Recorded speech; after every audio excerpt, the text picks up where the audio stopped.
Well, the market has exactly one more day to recover before it signals a very bearish downturn is coming next week. Now, I've got some big tech stocks that I'm going to cover today because not every big tech stock is going to flush. Some of them are going to go up, and I'm going to break down something with the Tesla story today that you need to be paying attention to. We're going to be talking about Tesla, Uber, Empower, and Lyft, and I'm going to give you some updated thoughts on Lyft right now that I think many of you guys will find interesting because this was trending some time back amongst retail traders, and I gave a prediction that it was actually looking interesting for a longer term trade on a pullback. Well, it pulled back to that level, but it kept pulling back, and it's caused me to have to consider, is this bullish looking down the road?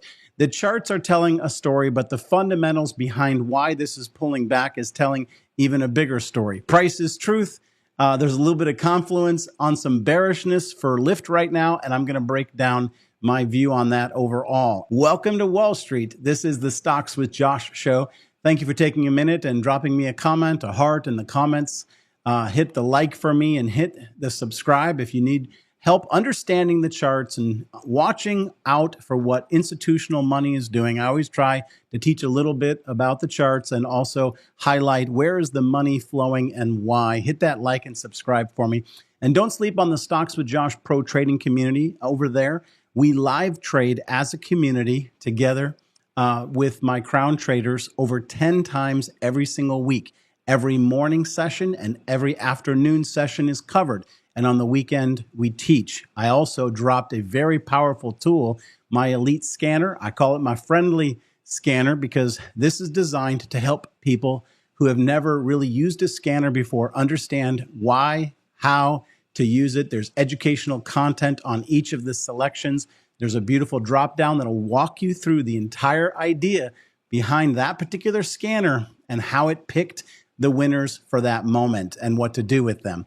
Come check it out. It's free for those who join the Stocks with Josh Discord. And we also have some other really, really cool tools dropping in the days ahead. We've got the options picker, which is going to take out the guessing work and the need to understand all the Greeks perfectly. It's going to help you pick the right option for the right strategy, as well as give you some calculations that are always kind of hard to understand. If you're used to charting the stock and you don't quite know how that's going to relate to the options price, that's going to show it to you guys. It's also going to give you a little check system to give you a grade on your selection. So if you select an option and you think a big tech stock is going down or up, it'll give you a grade on your selection. So these are great tools. Get in there and check them out. The options calculator, that's coming soon. It's not quite released just yet, but right now you've got a lot of time. You can play with the new Elite Screener. That's a great tool. Let me know what you think about it. Okay, let's talk about what's going on with the SPY. I have covered the SPY every day. And as I said at the open, here we are, one day left in this week. And if this market's not going to have a really rough ride next week, then Friday, the market better go up because it's confirming some pretty significant bearish signals. Let me just take you into the charts and remind you which one in particular is the most concerning to me. And we're going to be looking at the weekly chart. What is a weekly chart? Each of the candles you see on the chart represent one full week of price action. The opening price on Monday morning and the closing price on Friday afternoon. That's a full candle. And we're going to be looking at a broader time frame. And in particular, we're going to be looking at the RSI because I've talked about how we get these big moves over time. And eventually the price continues to climb, but the momentum begins to fade. That's referred to as bearish divergence. But the momentum tries to recover a couple times before it gets ultimately lost. And that looks like a spike down and then a quick recovery. Now, normally when the market fades over a long period of time, like we've been seeing here in the tail end of 2025 and 2026, we get a couple significant attempts to get it back up and to get it moving into a bull run. We've had two of them. And now today, Thursday, with this weekly candle not having closed yet, we see that the momentum support level that had been holding up the markets the last two times on a higher weekly time frame, well, we are beneath it with today's momentum and price action move. And if we end up staying beneath that on Friday, well, it's confirming trouble, trouble, trouble. Someone asked me in one of my comments, they said, Josh, when are you going to do another buy video? Because that one back in April of 2025 made us all a lot of money. Well, I just want to highlight that yesterday I did a sell thumbnail and we went up a little bit, and people might have thought that yesterday's video was wrong. And then today we've come down some more. Now, we can get some green days. Friday, this could reverse, and we'd have to have a really big up day to cancel the bearishness that the charts are signaling today. And not everything is going to be bearish. So as I show you that SPY chart, I'm going to come back here and talk a little bit about Tesla and Uber and Lyft and another big tech company. Not everything is going to go down because not everything is positioned bearishly. And in some cases, institutional money is doing some stealth buying. And I'm going to point out the big tech stock that it's doing some stealth buying on. Let's go over to the SPY, and I want you guys to see that with your own eyes. Now, obviously, you guys can see that ever since October's peak run up, right, we had a little volatility, but we've been slowly rolling over. Now, when you come down to the momentum chart, even though some of these candles are higher and some of these candles are lower, momentum tells a different story. And what that story is we had a momentum low back here the week of November, middle of November, right? That's this red candle up here. And then we returned back towards the moving average momentum line, which is the yellow one. But then we came back and we faded it again, which is that red candle there. So price was higher, but momentum was at the same level. Now, yesterday we had a little bit of bullishness and this momentum reversed. And it looked as if it was going to attempt to bounce and keep the SPY moving sideways, right? But today, Thursday, you can see this great big line is free falling, okay? It's free falling. Now, we still have to see where this thing ends up on Friday because it could recover and get back above this white line where the other two are positioned. And this, if it did recover on Friday, then this move down today would be a bear trap. If we end up down beneath this line that I've struck through the middle of my chart, if we end up beneath that on the momentum story on Friday, well, then it's where I said just a moment ago, trouble, trouble, trouble. Now, this just means that if you're in some leverage short-term plays, you could get hurt badly. But if you're getting geared up and you've got cash on the sidelines, this is what we've been waiting for, a pullback. All right. Now, the question is how deep that pullback is going to go.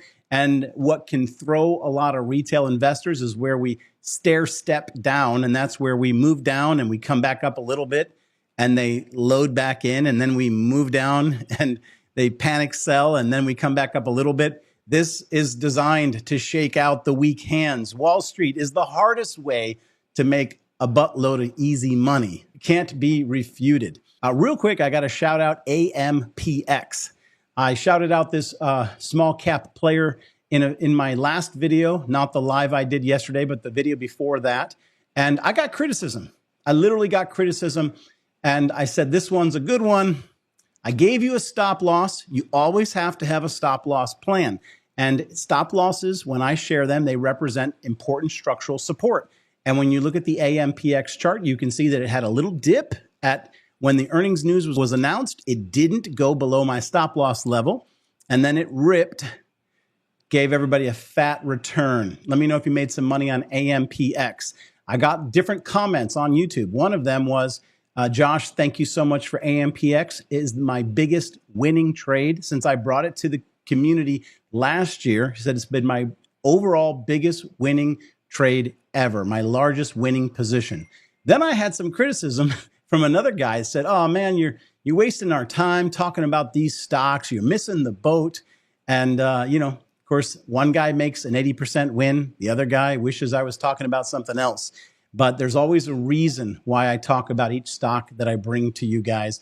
Let everybody know if you made some money on AMPX and take some profit if it's a swing trade. If it's a long-term investment, consider volatility, opportunity to buy more. If it's a swing trade, the target I gave you, you want to consider locking in some profit or raising your stop loss. If you're going to be an Uber and Lyft investor, you got to be a diehard Uber and Lyft investor looking for the overall proof that they can survive what's coming. What's coming is robotaxi.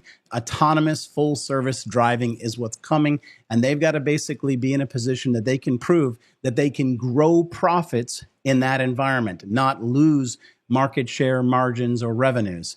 And Wall Street will never reward a company, regardless of how much money they're making. They need to see always growth, because we always look at things like forward PE. Wall Street is investing that the company is going to be more profitable down the road. And there's too much uncertainty with the autonomous full service driving, as well as the uncertainty about companies like Empower coming along and shifting and changing the story. I believe that Uber is clearly in the lead, and I always prefer to invest in the company that's got relative strength. So I'm going to hold the little bit of Lyft that I have, and I'm going to nibble while it's extremely beaten down, and I'll probably nibble on Uber as well. But I wanted you to be aware that if you're not prepared for the storm, there's more storm coming with both Uber and Lyft as full service driving and other companies like that begin to expand. All right. So be aware that those trades may continue in a downtrend until they get so beaten down, they fall into despair, and retail dumps their positions. And then smart money says, hey, maybe these companies are not as bad as people think, and they start picking them up later in time. Okay, let's talk a little bit about Tesla. Tesla is the one that, that's to me, I don't know that I could call them a dark horse, because everybody has seen them coming. Ray Charles could see them coming at this point. But right now, the stock is in a mixed neutral zone.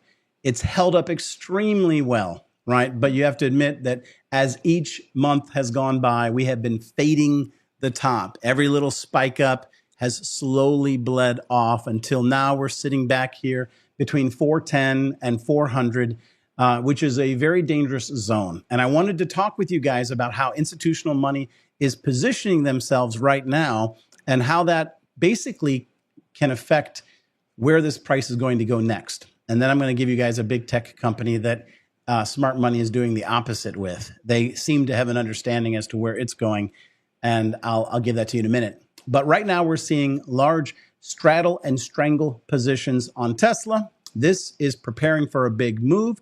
But when you do a straddle, basically you're buying the call and the put, which means you don't know which direction the big move's going to go. You just simply are taking a leveraged position, expecting for that direction to be discovered. And what you do with that is one rips, you cut the other, and you let the other one run. So the fact that there's such a large increase in straddles is telling us that Wall Street is preparing for extreme volatility. So at the moment, Tesla is still leaning bullish because it's above some critical structures, but it's leaning bullish to neutral. Now, what do I expect to happen? Well, if you consider what I shared with you in today's video about the SPY, that if the SPY closes down tomorrow, it's signaling a much bigger flush is coming over the course of the next 30 days, then obviously that macro negativity can pull the price of Tesla down. And I think this could be a great buying opportunity, because I think robots are going to be very hot in 2026 and 2027. And Elon's already signaled us that he's shifting from being an EV maker to an AI robotics company. And robotaxis are going to be one of the first products hitting the streets, followed by Optimus. Now, let me give you the specifics when it comes to Tesla. We have to see 390 hold. If it doesn't hold on a weekly time frame, then we could have a flush down to 365 to 350. But from the bullish side, if this can close a weekly candle above 415, it means that the bulls have regained control. What am I expecting? I'm expecting a flash dip down over the course of the next 30 days and a very quick recovery back above 400 and then 415 and a continued move higher in the months ahead. That's what I'm expecting. Of course, I can't give you the perfect timing, and neither can Wall Street. That's why they're putting on them straddles, waiting for this big volatile move to come. All I can do is prepare you for it and give you the important lines to be watching, and that's what I gave you today. All right, let's quickly get into my bonus content about a big tech stock that Wall Street appears to be liking a bit more, and that's Microsoft. Now, I was very hesitant to talk about Microsoft because I've been concerned about the overall bearish macro environment that we're in. And I didn't want to shout out Microsoft for a long-term up play because I didn't want people to load up and we get 2 or 3 really, really ugly weekly red candles, they're just going to panic. But Microsoft is telling a different story when you look at institutional money flow. They seem to be preparing for the up move a bit more decisively. And so I thought it's worth bringing to your attention. Now, you can play it a number of different ways. If we do get some downdraft pull, that could be an opportunity if you're confident about Microsoft and you're watching what unusual options activity is telling us. You could take that as your opportunity.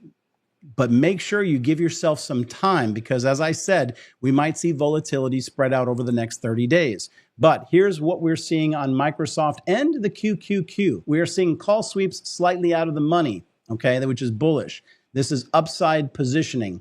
You are also seeing put selling below support. This is also bullish. They're not expecting lower levels for puts to be hit, which means they're trying to profit by selling a product that will never be cashed in by those who are overly bearish. And so they're going to make money selling puts beneath structural support, which will be a revenue maker for them and a loss for those who try to bite on being too bearish, and they're going long right now.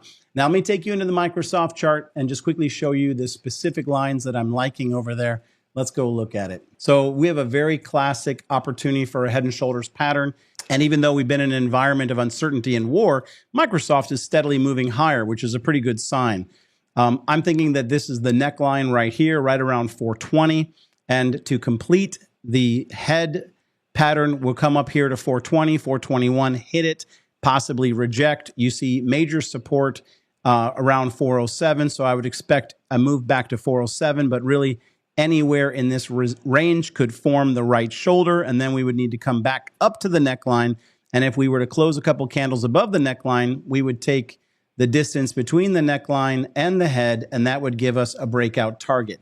My immediate target would be a move to 438, but an ultimate target would be a move up to 455. Now, I've been watching this one very carefully, and based on institutional flow largely and ignoring the current bearish macro environment, I think this one is good for some risk taking, but you want to make sure that you have some time built into that and you're prepared for extreme volatility and whipsaws to the downside if the bears run the macro. Let me know what you guys think about Tesla, Uber, Lyft, as well as Microsoft. I've got to shout out my man, Money Mike. He actually texted me the other day and he asked me about Microsoft and my opinion of it. And I spent more time looking at it. And that's why I'm talking to you guys about it today. So I appreciate Mike identifying plays that are worth watching right now. Peace and blessings, my friends. I'll see you in the next video. Talk to you soon.